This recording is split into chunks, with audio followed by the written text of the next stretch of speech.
challenge is God's will or my will? Oftentimes, we tend to create our checklists and become pilots of our own lives. We become disappointed when our plans do not work out according to the way we have planned it. We wonder, why is it so difficult for us to land the plane in the right destination? The scripture states in Jeremiah 29 verses 11, "For I know the plans I have for you, declares the Lord, plans to prosper you and not to harm you, plans to give you hope and a future." Sometimes we tend to ignore God's plan for our lives and go our own route. We believe that we know what is best for ourselves. But the God that we serve is all-knowing. In Psalms 139 verses 4 it states, "Before a word is on my tongue, you know it completely, O Lord." Let us think about the story of Jonah. In the book of Jonah, God gave Jonah specific instructions to go to Nineveh and inform the people that God is not pleased with their actions. Upon hearing the instruction from God, Jonah went the opposite direction. In Jonah 1 verses 3 it states, "Jonah bought a ticket and went on board, hoping to escape from the Lord by sailing to Tarshish." Thus, Jonah embarked on a journey going his way. Along the way, he had a difficult journey. For starters, it states in Jonah 1 verses 4 that the Lord caused a violent storm that threatened to break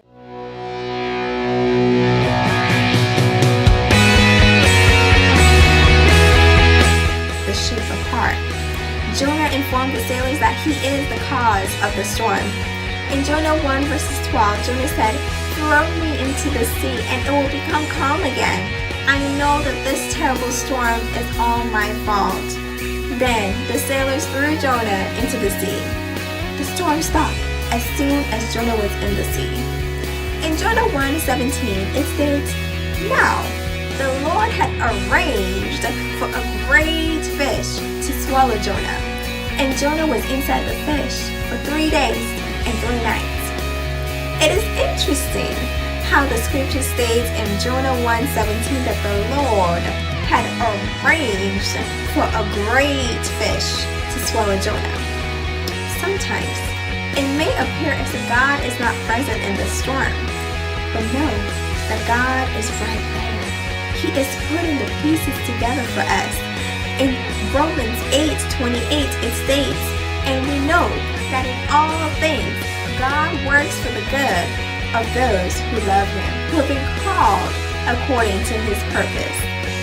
Even though Jonah did not initially obey God's will, God protected Jonah. When Jonah was tossed into the sea by the sailors, God had the situation under control by ensuring that Jonah was protected in the sea. He arranged for a great fish to swallow Jonah. The following chapter in the book of Jonah talked about how Jonah prayed to God. In Jonah 2 verses 10 it states, "Then the Lord ordered the fish to spit Jonah onto the beach."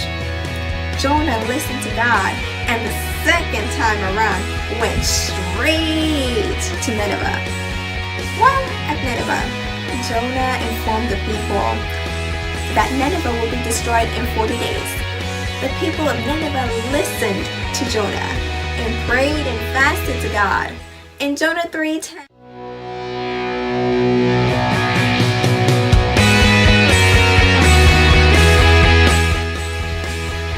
Jonah 3 verses 10 it states, "When God saw what they had done and how they had put a stop to their evil ways, He changed His mind and did not carry out what He had threatened." God has specific plans for each of us. God's plan for Jonah was for Jonah to go to Nineveh and inform the people that God was not pleased with their actions. The people listened to Jonah and prayed to God for mercy. God granted grace and mercy to the people of Nineveh. The question is, what has God told you to do that you keep on running away from Him? Through the story of Jonah, we learn that obedience to God leads to great results. In Jonah's case, his obedience helped over 120,000 people in Nineveh. Our obedience leads to change in the lives of others. God is a God of multiple tries. He gives us grace and mercy when we do not deserve it.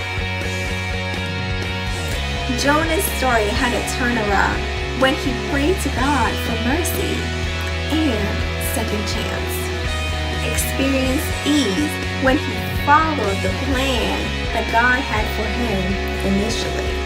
The scripture states in Isaiah 45 verses 2, I will go before you and make the crooked places straight. Let us just think about the times we have taken matters into our own hands and the outcome of those events. The scripture states in 1 Peter 5 verses 7, cast all of your anxiety on Him because He cares for you. God is our guide. He is our protector. He wants to direct our steps. God leads us to our destination even when we take a wrong turn. Think about how a navigation system gets us to the right destination even when we turn left instead of turning right.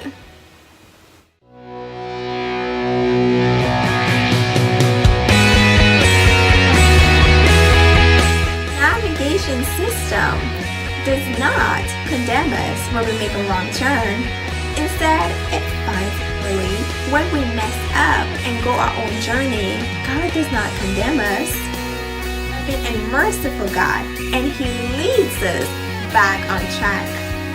At times, we encounter difficulties when we are operating outside the will that God has for us. We have to relinquish the control we have and trust God that His way is the ultimate best way for our lives. When we let God become pilot of our lives, He is able to guide us and get us to our God-ordained destination.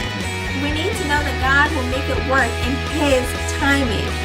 Let us let the King of all kings become our pilot.